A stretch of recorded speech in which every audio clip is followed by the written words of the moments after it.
Imagina, você não saber ler nem escrever e ter que fazer uma prova. Você ficar olhando aquilo. Você tem que esperar a professora vir para ler uma prova para você.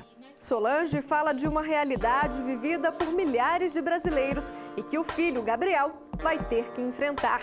Ele tem dislexia, um transtorno que dificulta o processo de aprendizagem. Estudantes como ele têm um tratamento diferenciado na hora de fazer uma prova, por exemplo. Só que em São Paulo, vários alunos foram desclassificados do Enem, mesmo depois de comprovarem que têm dislexia. A eliminação foi revertida na Justiça.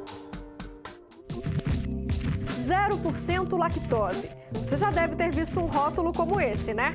Na realidade, há uns 10, 15, 20 anos atrás, nós não tínhamos nada disso, né? Que a informação é necessária, todo mundo concorda. Mas em que lugar da embalagem ela deve ser colocada? A discussão foi parar nos tribunais. Ouro Preto, em Minas Gerais, foi o primeiro bem cultural brasileiro a fazer parte da lista do Patrimônio Mundial da Humanidade. Por isso, o local é preservado e quem decide fazer qualquer reforma nos imóveis históricos enfrenta uma série de restrições.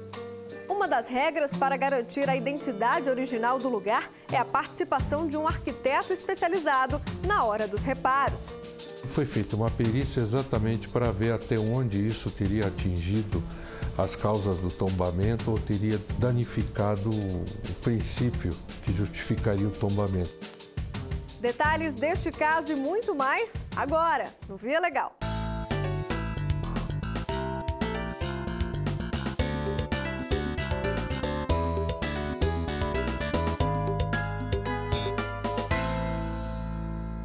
Para mudar uma janela de lugar ou transformar uma fachada, é preciso planejamento e mão de obra especializada.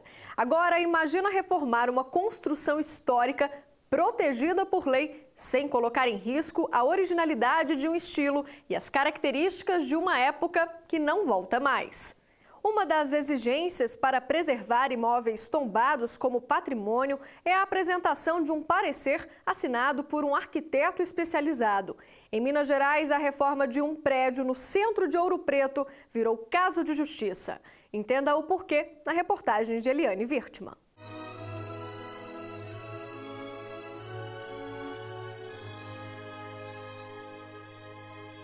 É com orgulho que Vera mostra a placa no prédio onde mora, no Plano Piloto, em Brasília. Registro de um momento histórico, a inauguração de um dos primeiros edifícios residenciais da capital federal. No plano de criação da cidade, as superquadras foram pensadas como modelo de bem viver. Prédios baixos, no máximo 6 pavimentos, e pilotis para permitir a livre circulação e o encontro dos moradores. 56 anos depois, preservar esse patrimônio é uma das maiores preocupações da Vera. Além de moradora, ela é síndica de um dos blocos dessa superquadra da capital e recebeu a missão de conduzir a reforma do prédio. Estava precisando mesmo, estava urgente mesmo a coisa, sabe? Estava dando até infiltração para dentro dos apartamentos. O desafio era fazer essa obra sem abrir mão das características originais. Afinal, foi justamente a arquitetura e o urbanismo que deram a Brasília o título de Patrimônio da Humanidade. Nos últimos anos, vários edifícios de Brasília tiveram as fachadas modificadas. Motivo de preocupação para aqueles que cuidam da preservação do patrimônio histórico da capital. Se vê muito intervenções em blocos, intervenções arquitetônicas em blocos que desfiguram o bloco completamente. E isso as pessoas têm que entender que mais do que agredir um patrimônio, elas estão perdendo valor no imóvel. Porque um prédio original ele tem muito mais valor do que um prédio desfigurado. Além de Brasília, outras 47 cidades brasileiras são tombadas pelo IPHAN. Ouro Preto, em Minas Gerais, também é uma delas. A cidade símbolo da arquitetura barroca tem ainda outro importante título. Foi o primeiro bem cultural brasileiro a entrar na lista do Patrimônio Mundial da Humanidade, concedido pela Unesco. Mas esse reconhecimento tem um preço. Além da preservação da história, é preciso manter ainda a arquitetura original. Nas encostas das montanhas do interior de Minas Gerais está Ouro Preto. A cidade surgiu no fim do século XVII, a partir dos arraiais criados pelos garimpeiros de ouro. Riqueza que, ao longo dos anos, refletiu na arquitetura, casas, monumentos históricos, igrejas e até obras de arte. Mas, ao mesmo tempo em que a preservação do patrimônio colonial atrai turistas de todo o mundo, gera conflitos entre os moradores, é que eles devem seguir uma série de regras na hora de alterar um imóvel, uma vez que as construções são tombadas. Atenção especial que o proprietário de um prédio no Centro Histórico de Ouro Preto não teve. O projeto de reforma aprovado pelo IPHAN foi modificado durante as obras. Um erro, como explica o presidente da Comissão de Direito Imobiliário da Ordem dos Advogados do Brasil. Ele vai poder fazer alterações internas no seu imóvel por tolerância até do próprio IPHAN, mas alterações que tragam significativas diferenças de fachada não serão admitidas em se tratando de patrimônio cultural tombado. O IPHAN e o Ministério Público levaram o caso para a Justiça Federal. Além dessa alteração do projeto, o laudo que atestava a legalidade da obra foi assinada por um engenheiro e não por um arquiteto. Desde a separação dos Conselhos de Arquitetura e Engenharia em 2010, a realização de laudos e perícias em áreas tombadas passou a ser atribuição exclusiva dos arquitetos. É necessário ter esse conhecimento até para decidir quando se deve ou se pode demolir ou substituir ou reproduzir, né, sem prejuízo da memória, né, dessa história que essa edificação nos conta. No Tribunal Regional Federal da Primeira Região, o desembargador responsável pelo caso deu razão ao IPHAN e anulou o laudo assinado pelo engenheiro. Foi feita uma perícia exatamente para ver até onde isso teria atingido as causas do tombamento ou teria danificado o princípio que justificaria o tombamento. Ocorre que a perícia foi feita por um engenheiro de metalúrgica civil e não por um arquiteto. Por isso, o que a turma fez? Anulou essa perícia e, via de consequência, tudo que vinha depois da perícia.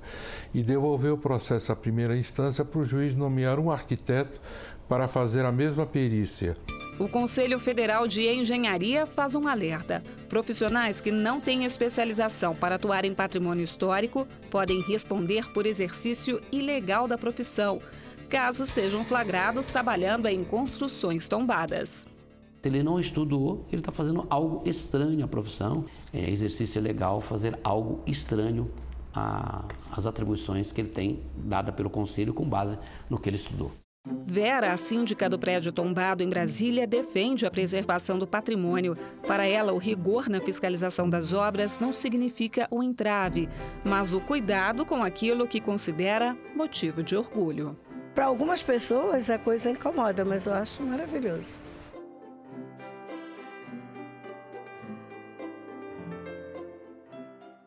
A orientação de um profissional especializado também faz toda a diferença na hora de praticar atividades físicas. Para atuar na área, é preciso ser formado e ter o registro profissional. Mas ainda tem gente que, mesmo sem o diploma, insiste em permanecer no mercado de trabalho. Reveja essa reportagem. Um mercado cada vez mais exigente e concorrido. Não é de hoje que as academias de ginástica se tornaram um dos setores que mais empregam os profissionais de educação física.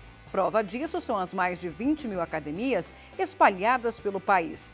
Há 3 anos, Tiago faz parte desse dado. Abriu o próprio negócio no Rio de Janeiro e faz questão de acompanhar de perto os alunos. O cuidado não é à toa e agrada aos clientes. Manuela trocou de academia justamente para ter essa orientação mais próxima. Era isso que eu buscava, né? Um professor que visse exatamente o que eu estava fazendo, se os movimentos estavam certos, para eu não ter nenhum problema no futuro com a minha coluna. E orientar os alunos é justamente uma das principais atribuições dos profissionais de educação física. A profissão foi regulamentada pela Lei 9696 de 1998. A partir da norma, ter diploma de nível superior passou a ser uma exigência para quem quer trabalhar na área. O profissional de educação física ele tem um papel muito importante, que é rastrear todas as restrições do aluno, qual é o nível prévio de aptidão física, qual a experiência prévia. Mas e os profissionais que não eram formados e já trabalhavam nas academias antes da regra passar a valer? Essa era a situação de uma professora de Brasília que dava aulas de hidroginástica. Para conseguir o registro profissional pleno e atuar em outras modalidades, ela procurou a Justiça Federal, mas não teve sucesso. Isso porque esses profissionais só têm direito ao registro específico para as atividades que já desempenhavam.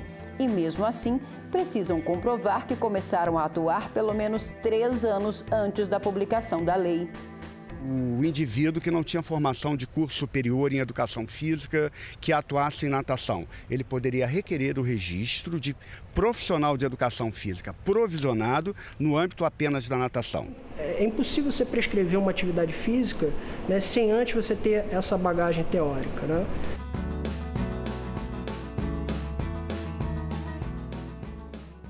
O assunto agora é alimentação. O número de pessoas que são diagnosticadas com intolerância à lactose está cada vez maior. E é por isso que as informações sobre o conteúdo dos produtos precisam estar claras para os consumidores.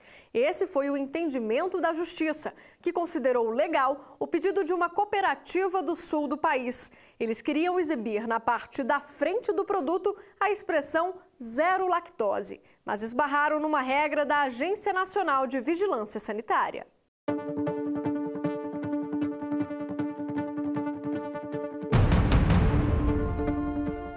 Em cada rótulo, uma verdadeira salada de letras. É tanta informação que nem sempre o consumidor sabe o que tem dentro da embalagem.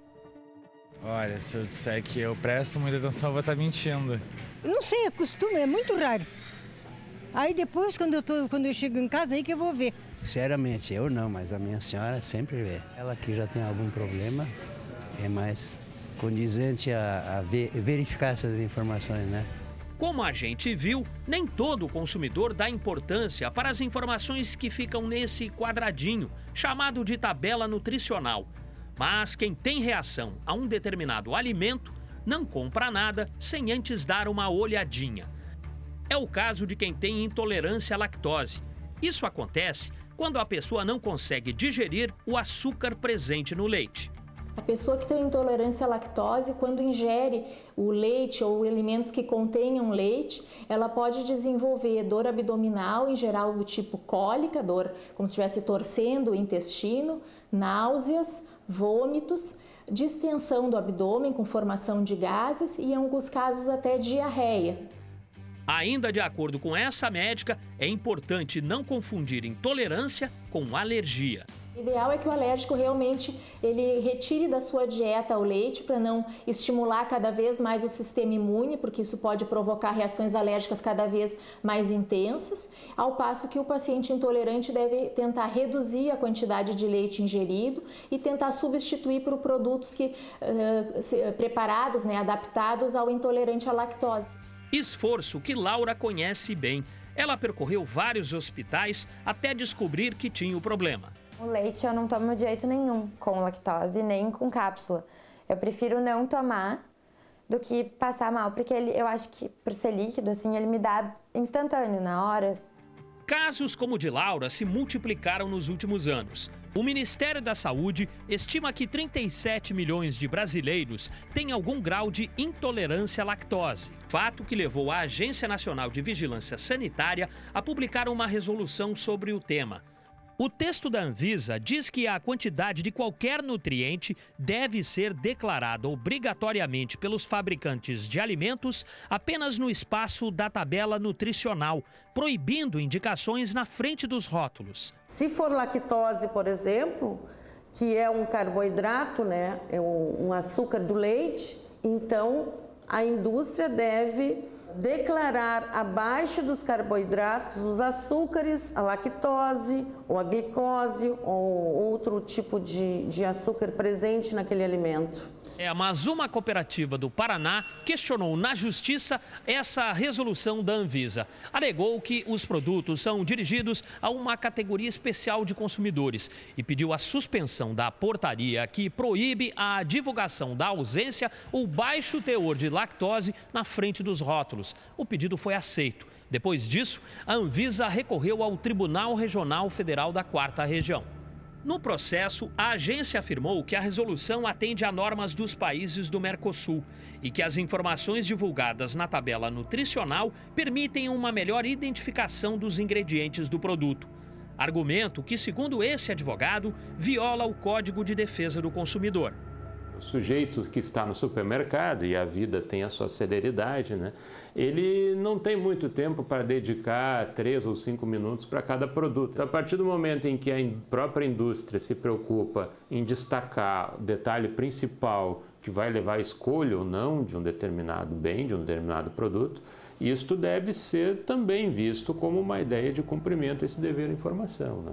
O Tribunal Regional Federal da 4ª Região manteve a decisão de primeiro grau e suspendeu os efeitos da resolução da Anvisa, que proíbe a divulgação frontal no produto. A relatora do processo destacou que é dever do Estado garantir ao consumidor o direito básico à informação adequada e clara sobre os produtos. Com isso, as empresas vão poder informar o teor de lactose na frente dos rótulos. Eu acho perfeito, porque na realidade há uns 10, 15, 20 anos atrás nós não tínhamos nada disso, né? No começo do mês, o governo sancionou uma lei que também obriga a indústria de alimentos a informar a presença de lactose no rótulo. A medida só começa a valer a partir do ano que vem.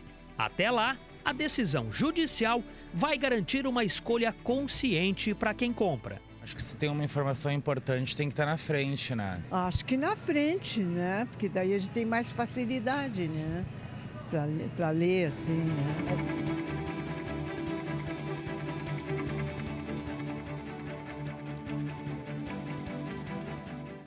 No Brasil, cerca de 15% da população tem dislexia, um transtorno que dificulta o processo de aprendizagem.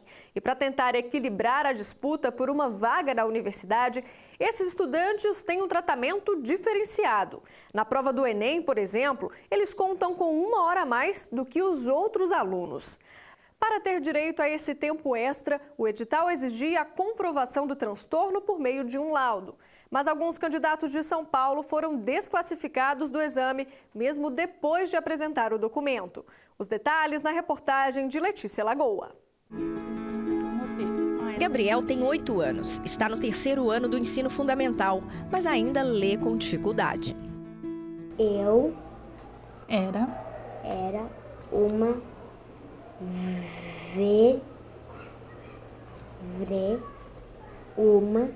menina.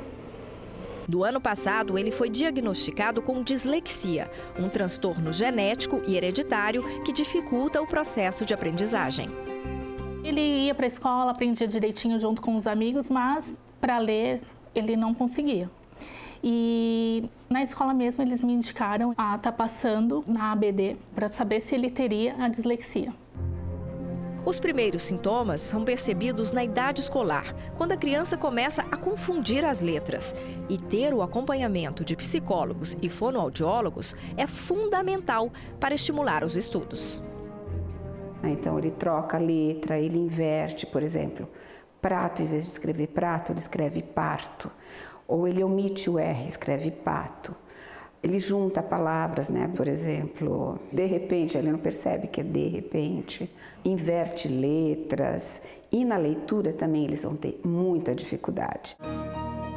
Gabriel faz parte dos 17% da população mundial que tem o distúrbio. Solange sabe da dificuldade do filho nessa fase e se preocupa com o futuro dele. Imagina, você não saber ler nem escrever e ter que fazer uma prova. Você ficar olhando aquilo. Você tem que esperar a professora vir para ler uma prova para você. É difícil, é uma dificuldade mesmo. Então a gente fica com o coração partido. Parece que a prova é nossa, assim. A dislexia não tem cura, mas a criança consegue estudar. Só que é importante dar uma atenção especial até a idade adulta. No Exame Nacional do Ensino Médio, por exemplo, o candidato ganha mais tempo em sala de aula para fazer a prova. Tanto que o INEP, Instituto Nacional de Ensinos e Pesquisas, passou a exigir laudos para comprovar o problema e, assim, oferecer o atendimento diferenciado. No último Enem, mais de 50 mil candidatos pediram um atendimento especial, entre eles portadores de dislexia. No dia da prova, eles foram colocados numa sala específica e ganharam 1 hora a mais para fazer o exame. Mas o que alguns não esperavam era a desclassificação antes mesmo do resultado oficial. Um dos candidatos, que não quis gravar entrevista, só descobriu que não havia sido aprovado quando tentou se inscrever no Sistema de Seleção Unificada, o SISU, programa que permite a matrícula em universidades, de acordo com a nota do Enem. Segundo o advogado da Associação Brasileira de Dislexia, o estudante não conseguiu se classificar porque o laudo que comprova o transtorno não foi reconhecido pelo INEP, o órgão responsável pelo exame.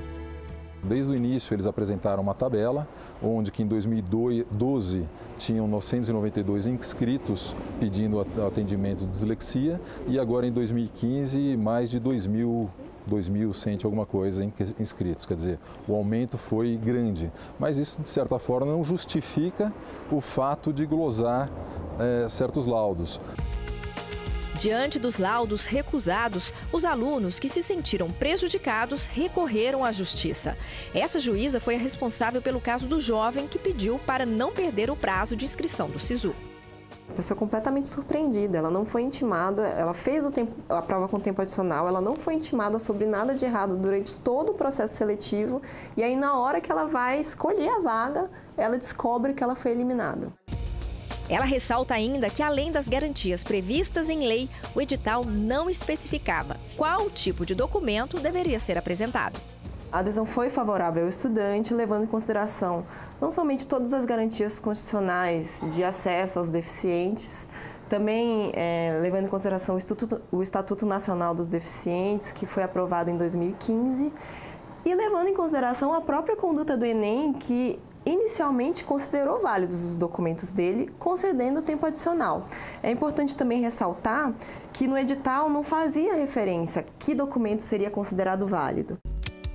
O INEP recorreu. A alegação é de que alunos estariam sendo orientados por cursinhos a conseguirem laudos falsos para ganhar os 60 minutos adicionais na prova. Mas o Tribunal Regional Federal da Terceira Região confirmou a decisão de primeira instância favorável ao estudante que teve acesso às notas. Eu acho uma decisão correta, porque se o órgão aceita na inscrição, ele tem que aceitar também ao final. Né? Claro que nada impede que se revise alguma situação, mas cabe daí, nesse caso, ao Enem, ao INEP, comprovarem que existe alguma irregularidade. Caso não haja, tem que ser considerado para a validação da nota. A mãe de Gabriel já se prepara para enfrentar situações como essa e acredita na força de vontade do filho para superar a dificuldade na escola e na vida. Ele sabe da dificuldade dele, então ele quer evoluir, ele quer aprender. Então não é assim, eu tenho preguiça. Não, ele não tem preguiça. Ele sabe que ele precisa um pouco mais de tempo, mas ele vai conseguir. Ele vai fluir bem, vai ler, vai escrever. Sua mãe, para brincar. Muito bem.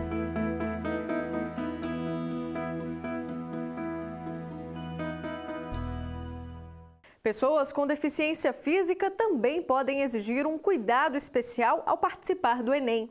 E mais, quando aprovadas, devem contar com uma estrutura adaptada para ter condições de acesso às instituições públicas de ensino. Uma exigência da Lei de Acessibilidade, que nem sempre é cumprida. Um exemplo vem de Pernambuco. A Universidade Federal do Estado precisou se adequar depois de uma decisão judicial. Reveja o caso. Para Bárbara, as dificuldades começam ainda do lado de fora do campus. Na Universidade Federal de Pernambuco, as calçadas quebradas e a falta de rampas dificultam o acesso da estudante que cursa arquitetura. Esse caminho é sempre turbulento, porque sempre tem muitos obstáculos, muitos buracos, muitos pavimentos soltos. É sempre quase um rally. Essa é a realidade em praticamente todas as calçadas do campus. Segundo a diretora de planos e projetos da instituição, as adaptações esbarram na burocracia dos processos licitatórios e na liberação de recursos do governo federal. A gente vem procurando a tempo fazer e atender a legislação. Porém, a dificuldade é a quantidade realmente de prédios que tem o campus. Temos prédios antigos da década de 50 que eles têm a própria dificuldade de a gente atender a todo o prédio. Mas para esse procurador da República, a universidade demorou demais para fazer as mudanças. De acordo com o decreto 5296, até junho de 2007, todos os prédios públicos deveriam ter passado por reformas para permitir o livre acesso a pessoas com deficiência ou mobilidade reduzida. Ofícios, requisições foram encaminhadas à Universidade Federal. O Ministério Público foi extremamente tolerante, sensível às dificuldades enfrentadas por qualquer órgão, mas tudo tem limite. O Ministério Público entrou com uma ação pedindo providências. A Justiça entendeu que não há o que justifique a demora da universidade para adotar as providências previstas em lei. A sentença fixou prazo de 6 meses para a instituição dar início às obras e 18 meses para a conclusão dos trabalhos. Algumas reformas já foram feitas. Uma parte do calçamento foi concluída. Tudo dentro das especificações da Lei de Acessibilidade, respeitando inclusive o inclinamento necessário para cadeirantes. Nos prédios mais novos, os corredores são maiores e as portas mais largas, para facilitar a circulação. Faixas com piso tátil para pessoas com deficiência visual também foram colocadas em alguns trechos. Alívio para a Bárbara, que mesmo com todas as dificuldades, nunca desistiu da carreira tão sonhada. Eu sempre quis muito arquitetura e não conseguiu me atrapalhar. Não chega a ser um empecilho, apesar de tudo.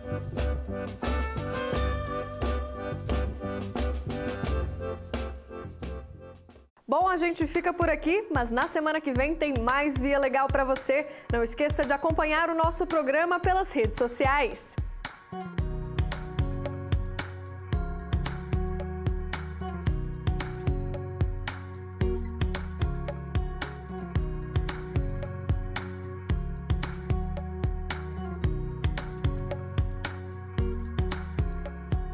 Até mais, tchau!